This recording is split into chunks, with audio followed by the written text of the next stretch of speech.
tonga sozana gasikara mbola avy ianareo apitsika le matsangana indray ito a pa tsy maintsy mila falifaly foana ho ianao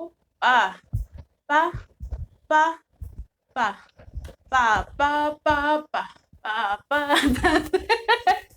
tsy resaka mandeha koa dia mitsendry mafy hoe zako rehefa dia ohatran'ny tena mahazo aina fa rehefa ohatra ka miaraka amin'ny ramose tsisy fafinaretana mihitsy dia antony a tsy ao le fankafizanareo roa ohatra mihinam-bary rehefa mihinam-bary ianao a mihina sakafo ianao rehefa tsy ao le fankafizanareo an'le zavatra hoanina dia tsy mety le izy inona zany olonareo roa tsy amin'ny fifampiresahana miresaka ho an'ny lehilahy aza manambany madama ihany koa ela satria tsy entana ianareo roa manao akanjo tsara tarehy madama ilay môlamôla manao akanjo mbola môla zay tiany aza aratsiny hoe fa ty ve nanaovan-tena sa dia mba tsy rariny io misy mikôty atena ato normal be vehivavy ohatra ka vao mainka hoe miletika any ambany any satria zany ny raha tsy lehilahynazy io zany zany aza mbanina ohatran'izay vehivavy fa aleo izy a mananjo ny zavatra mahafinaritra anazy izy alaina ohatra ny lahy raha elahy koa tsy avela vehivavy ohatra hoe manao zay akanjo anaovan'ny lahy fa asainy vehivavy manao zipo elahy zany tena manao zipo andany tena manao soutien dia mivoaka any an-dalana any dia anaiky vela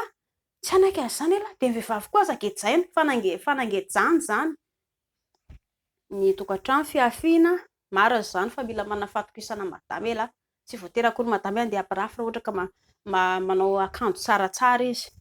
mila foana ihany koa ndry madama rikala piso kely mbola foana na manambady ary tsy maintsy mbola mola satria vehivavy jerijery dia raha vao tsy jerijery io dia lasa kamo be ramose mitady an'le tiano jerijerena any ivelany andray izy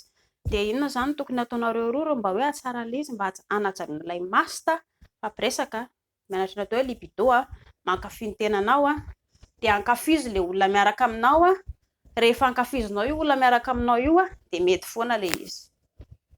zay ve ataovy tsara ihany koa nikotrana kegel rehefa tsy vita nikotrana kegel ataovy ny